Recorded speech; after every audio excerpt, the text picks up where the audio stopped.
Well, we know that the major theme of the Occupy Wall Street protests is a general discontent with corporate America. The president made the point this week that the Consumer Financial Protection Bureau was designed to help protect consumers from financial institutions and their actions.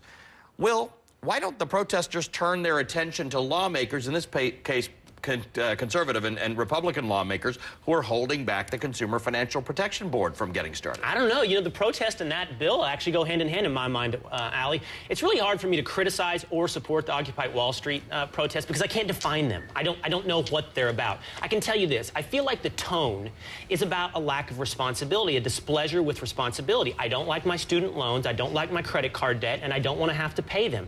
I think the Consumer Financial Protection Bureau would help them in that respect. That bill, when it came out, my critique of it was, you're here to help us with the voluntary contracts we made with credit card companies. We don't like them. Can you help us out, Elizabeth Warren? I think, actually, the Consumer Financial Protection Bureau ought to be what the Wall Street protesters. So whether or not you agree with whether you like the bill or not, the fact is they may match up very well. Right. They could actually go to Massachusetts, Donna Brazil, and think about helping Elizabeth Warren run for office. But we'll get to that in a second. Despite the myriad of reasons given for the protests, Representative Peter DeFazio of Oregon thinks that the movement boils down to a central issue. Corporate profits are up, jobs are down. CEO pay up, jobs are down. Bonuses on Wall Street, whoa, 6 figures, up, jobs down. It's time to rectify this. And I think the young people and the others who are joining them on Wall Street get it. They may not be totally focused, but they know that this isn't a country that gives them a fair shot at the American dream anymore. It's a stacked deck. Donna, your thoughts on whether the left or Democrats are trying to get Wall Street, Occupy Wall Street into part of their movement, whether they're being co-opted by others, whether it makes sense, or whether we should worry so much about whether they're not all that strategic. You know, I think conservatives can look at this movement and say, you know what? They're trying to hold everyone accountable for the mess that we're in. Liberals can look at it and say, you know what? They're fighting to protect 99% of Americans who feel like they haven't gotten a break. 1% of Americans seem to have gotten a pass. So, look, the way I like to look at them, it's an organic movement. It's a bottom-up movement. They're not affiliated with the Democratic Party, the Republican Party, the Tea Party, or anyone else. They're frustrated. They're angry. The misery index has gone up, and yet they want some results.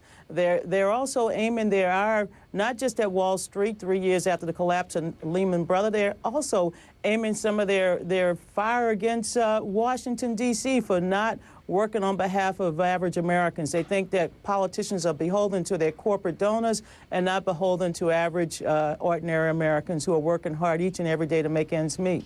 All right, so, you know, I've talked about the Consumer Financial Protection Board. We've talked about Elizabeth Warren. Will, you mentioned that. Rick, you have written, and I loved reading what you wrote. I don't know why we're all going out of our way to try and find a focus for this group. They'll find it themselves.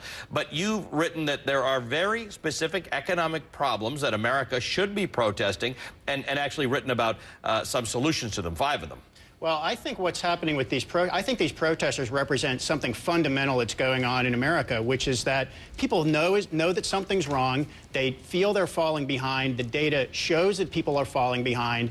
The whole question is, what do we do about it? And the answers are not simple. So, I mean, what's really happening here as incomes are falling for the typical family, that's crystal clear. Income inequality is getting worse, which means it actually is true. The data clearly shows that the haves have more and the have-nots have less. We have a dysfunctional situation in Washington. Nobody's doing a thing about these problems. You know, the way we get out of this is we make the economy grow by more than than economists say it's likely to grow in the future, and we innovate. We come up with new ideas, the kind of stuff that Steve Jobs did so terrifically, and many other people do well too. I mean, we're getting no leadership on this right now, and this is all stoking what we're seeing down on Wall Street, and it's now spreading to other cities. Will, we're going to bring Herman Cain back into this discussion for a second.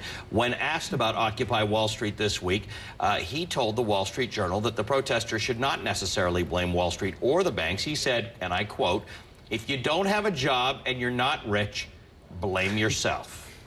Rich, as our resident conservative? Is there truth to this, by the way, Allie? Yes, there is. If you want an answer to why Herman Cain is rising in the polls, you just gave it. That's why Herman Cain is rising in the polls. I have substantive problems with his 999 plan. I have a lot of problems with Herman Cain. But you like his straight talk? You like the fact that he says people can pull themselves up by their bootstraps and get them out of the situation instead of stay on the streets and protest and get arrested. Individual responsibility is at the core beliefs of conservative values, and Herman Cain gave voice to it very well right there. Donna Brazile, I have to say, in following the Tea Party and how it grew out of a grassroots movement, albeit with some money and support, I don't recall a Tea Party protester ever being arrested or sleeping in the rain. Well, these individuals are motivated. Look, there are a lot of Americans right now who are looking for work. They lost their jobs through no fault of their own. Their company decided to move overseas where they could get work, cheaper labor. Their factory closed down because sales were down. Look, there are many Americans, our fellow citizens, our neighbors, our family members, they want to work. Let's stop making excuses of why we can't get to this economy moving and find them jobs. And I applaud those who are out there exercising their First Amendment. I applauded Tea Party Republicans when they went out there and they exercised their First Amendment. Right. This is America. We should allow people to protest peacefully and to try to get government and corporate America and others to listen to them. I think we agree on that. Donna, thank you so much for being with us. Good to see you. Donna Brazile is a CNN political contributor and a Democratic strategist. Will Cain is a CNN contributor. Rick Newman is the chief business correspondent with U.S. News and World Report.